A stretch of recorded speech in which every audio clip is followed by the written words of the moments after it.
पाकिस्तान भर की फिजाएं audio leak से गूंज रही हैं। हर तरफ एक शोर सा मचा हुआ है। ऐसा लग रहा है इमरान सीरीज के किरदार जिंदा हो गए हैं। कुछ लोग इस्तिराब की कैफियत में हैं, तो कई लोग खुश हैं कि सियासतदानों के भयानक चेहरे इनके सामने बेनकाब हो रहे हैं। हैकर ने अपने सोशल अकाउंट पर ऐलान कर दिया है कि वो जुमेरात को सहाफियों के बारे में मजीद ऑडियोज मंजरियाम पर लाएगा। इसे पैसे नहीं चाहिए, वो सिर्फ पाकिस्तान की खातिर ये सब कुछ कर रहा है। इस ऐलान के बाद सोशल मीडिया पर हलचल मच गई है। लोग अभी से बेचैनी से जुमेरात का इंतजार करने लगे हैं और कई एक पेशगोई कर रहे हैं कि आने वाला जुम्मा एक बार फिर नून लीग पर भारी पड़ने वाला है। एक हफ्ते में वो सब बड़ों को नंगा करेगा। अगली ऑडियो रजीम चेंज करने वालों की आने वाली है। ये मैं नहीं कह रही, ये तो वो हैकर ऐलान कर रहा है। गौर से सुने, पिन ड्रॉप साइलेंस है। कहीं से कोई आवाज नहीं आ रही। ना इम्पोर्टेड सरकार के वज़रा प्रेस कॉन्फ्रेंस कर रहे हैं। इनके लिए सबसे अहम मसला मरियम रंगबाज की लंदन यात्रा के दौरान बेइज्जती बना हुआ है। इसके बाद जीसी यूनिवर्सिटी में इमरान खान की आमद को मसला बनाया गया है, मगर पब्लिक का फोकस वही ऑडियो लीक्स है। ऑडियो लीक पर सबको साम सूंघ गया है। चले थे इमरान खान के घर में डिवाइस लगाने, हैकर इनकी पेंड उतार कर ले गया। अब बेचारे कौम के सामने बेलिबास हो रहे हैं। जमील फारूकी ने इस मामले का खुलासा पेश किया है। कुल खुलासा 100 घंटे की मुबैना ऑडियो लीक, हैकर की आर्मी मंडी में बोलियां, इंतहाई बड़ा सिक्योरिटी ब्रीच, सितंबर सितमगढ़, चंद इस्तीफे और आम इंतखाबात का मुमकिना ऐलान। अब इसके अलावा पीछे रह क्या गया है? जमील फारूकी को ये नहीं पता कि पीछे अभी बहुत कुछ रहता है। 22 करोड़ लोगों की गर्दनों पर सवारी करने से लेकर इस कौम के पैदा होने वाले हर बच्चे को बाकायदा गुलाम बनाना है। अगर कौम ने पटवारीपन ना छोड़ा तो ये लोग इसी तरह हमारी गर्दनों पर सवार रहेंगे। फिर मजीद जिल्लत हमारा मुकद्दर ठहरेगी। अगर हमने इन बेहरूपियों को ना पहचाना, इन्हें अपनी जिंदगियों से ना निकाला या अपने माशरे से इनकी जड़ों को खत्म ना किया। एक सोचने वाली बात ये भी है कि हैकर अभी तक सिर्फ नूली की वीडियो लीक कर रहा है। हालांकि इसका ये कहना है कि इसके पास साबिका वजीर आजम की गुफ्तगू का डेटा भी है। हैकर को भी नूलीगियों से कोई खास बैड लगता है। कुछ लोगों को जरदारी पर शक है। इनका कहना है कि जरदारी ने लोटे खरीदने की कीमत, सूद समेत और मुस्लिम लीग नून को दफनाने का पूरा बंदोबस्त किया हुआ है। इन सारे लीक्स में सिर्फ और सिर्फ मुस्लिम लीग वालों की क्यों ऑडियो रिलीज हो रही है, पीपल्स पार्टी और फजलुर रहमान की क्यों नहीं? इसका जवाब भी हैकर ही दे सकता है। इम्पोर्टेड वजीर आजम की लीक ऑडियोज पर इसे न सिर्फ इस्तीफा देना चाहिए, बल्कि सजा और जजा का अमल भी तेज तर होना चाहिए। किसी को भागने नहीं देना। हर किसी को अपने किए का बदला मिलना चाहिए। इम्पोर्टेड की एक ही ख्वाहिश है कि ये हुकूमत टाइम पूरा करे। इनकी ये ख्वाहिश इनके गले का फंदा बनने वाली है। ये लोग मजीद नंगे होंगे। अवाम पिस रही है और पिसेगी। कम से कम इनसे तो जान छूटेगी इंशाअल्लाह। खबर है कि चौधरी शुजात साहब की ऑडियो भी हैकर के पास मौजूद है, लेकिन इसको ट्रांसलेट करने का सॉफ्टवेयर ढूंढ रहे हैं। कोई इनकी मदद कर सकता है। हैकर ने इस ऑडियो का 10 अरब मांगा, लेकिन ट्रांसलेटर ने 15 अरब मांग लिया सिर्फ ट्रांसलेट करने का। ये तो सोशल मीडिया पर सर्कल करता हुआ सिर्फ एक लतीफा है, मगर चौधरी साहब के भतीजे के खिलाफ मरियम नानी की मुबैना लीक ऑडियो में गुफ्तगू मौजूद है। वैसे अवाम के लिए इन ऑडियो लीक्स में कोई नया इंकशाफ नहीं था। इन्हें शरीफ खानदान के बारे में ये सब कुछ पहले से ही मालूम था, बस सबूत अब मिले हैं। अब तो अवाम ये फरमाइश कर रही है कि मिस्टर हैकर, तुम तो होम्योपैथिक टाइप गुफ्तगू लीक किए जा रहे हो। ऐसी बातों का तो हमें पहले से ही पता होता है। अवाम जो ठहरे, थोड़ा क्रिस्पी करो, कानों से धुआं तो निकले, सी करें, कोक शोक पिए। वैसे पाकिस्तानी सियासतदानों को पहली बार टक्कर का हैकर मिला है। अवाम जिस अंदाज में हैकर से ऑडियो वीडियो लीक्स की फरमाइश कर रही है,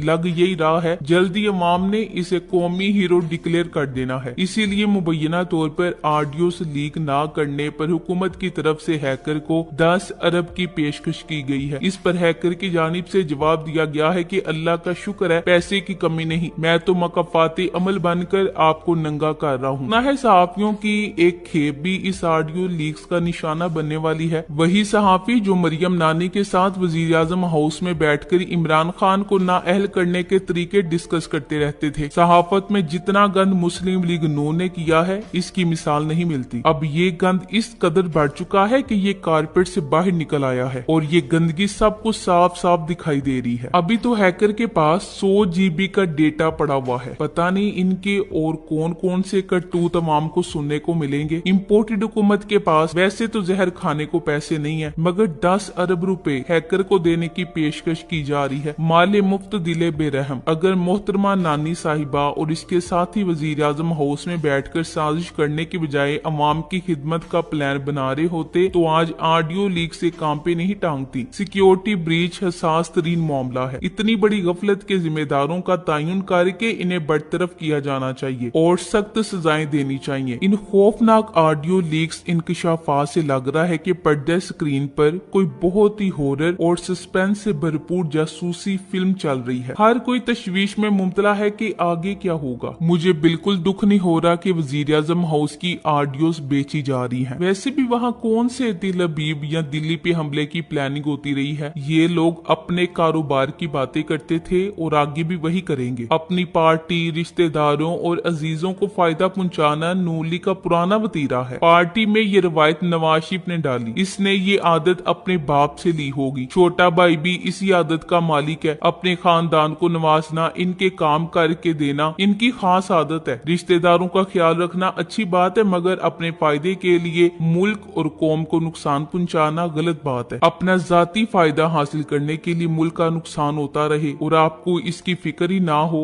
ये जुर्म है। मशीनरी मंगवाने में टैक्स पेयर्स का पैसा इस्तेमाल होता है तो हो जाए, मगर खानदान के किसी फर्द का नुकसान ना हो। ऐसी सोच मुजरिमाना सोच है। अगर इन लीक्स ऑडियोज की वजह से हुकूमत गिरती है और नए इलेक्शन का ऐलान होता है तो इस सारे ड्रामे का कोई फायदा भी होगा। अल्लाह करे ऐसा ही हो। गरीब अवाम महंगाई, गुर्बत और बेरोजगारी की चक्की में पिस गए हैं। अब तो वो किसी निजात दहिंदा के मुंतजिर हैं। पीडीएम के चेहरे मजीद बेनकाब होने वाले हैं। हैकर्स ने आसान लफ्जों में बता दिया है कि इनके पास क्या कुछ है। इससे पहले कि अवाम की अदालत अपना सेशन शुरू करती, इमरान खान किसी लॉन्ग मार्च का ऐलान करते ये ऑडियोस मंजरेआम पर आने लगी। लगता है हैकर्स की अदालत पाकिस्तानी अवाम को कुछ इंसाफ देगी। जब घी सीधी उंगली से नहीं निकलता तो फिर उंगली टेढ़ी करनी पड़ती है। पाकिस्तान के हमदर्दों ने उंगली टेढ़ी कर ली है। अब तो अवाम बस दुश्मनों की चीखों की आवाज बाहर आने के मुंतजिर है। कोई हैकर को शाबाश दे रहा है तो कोई शुक्रिया अदा कर रहा है, कोई मजीद ऑडियोस और वीडियोस की फरमाइश कर रहा है। हैकर भी अवाम के तबसरे सुनकर खुश हो रहा होगा। एक सारिफ ने ट्वीट करते हुए कहा कि भाई हैकर, अल्लाह का वास्ता है, रजीम चेंज की कोई भी वीडियो है वो पहले अपलोड कर दो। बब्बर शेर लगा है तू। लो जी, तमाम गंदे सहाफी और बड़े अब्बू तो फंस गए। अवाम भी इन सब की हालत का मजा ले रही है। इन सब लोगों ने हमेशा पाकिस्तानी अवाम की बेबसी के मजे लिए हैं। अब अवाम की बारी है। जो अवाम का हमदर्द होगा, अवाम उससे ही मसनद पर बिठाएगी। बस अल्लाह से दुआ है कि जो भी हो वो मुल्क को कौम के मफाद में हो और पाकिस्तानी अवाम का इन चोरों से हमेशा के लिए छुटकारा हो। आमीन। ये थींदे शर्मिंदे लोग हैं। आज ही वजीर आजम वापिस अपने जोकरों वाले लिबास में सैलाब वाले इलाकों का दौरे पर निकल खड़े हुए। फोटो सेशन के बाद छोटा चीतन साहब ने सैलाब से होने वाले नुकसान गिनवाए और आखिर में वही इल्तिजा की जिसकी कौम मुंतजिर थी। कराई मिनिस्टर ने फरमाया कि इस वक्त सियासत ना करें, यानी खुद भी सियासी बयान ही दे रहे हैं कि सियासत ना करो ताकि इनकी बचत हो जाए। जाहिर है वो ऑडियो लीक से परेशान है। किसी भी वक्त कौम इनसे इस्तीफे का मुतालबा कर सकती है। इसी शोर को रोकने के लिए बोल रहे हैं कि पॉइंट स्कोरिंग ना की जाए। अब हम अपने क्राइम मिनिस्टर से पूछते हैं, ये पॉइंट स्कोरिंग का वक्त नहीं है, मगर ये लंदन जाने का वक्त है। ये मलका की आखिरी रसूमात में शिरकत का वक्त है। ये लंदन में जोड़ तोड़ करने का वक्त है। ये अमेरिका यात्रा का वक्त है। यूएनओ में खिताब तो आप स्काइप पर भी कर सकते थे, मगर स्काइप पर आप अपने आलमी अकाउंट को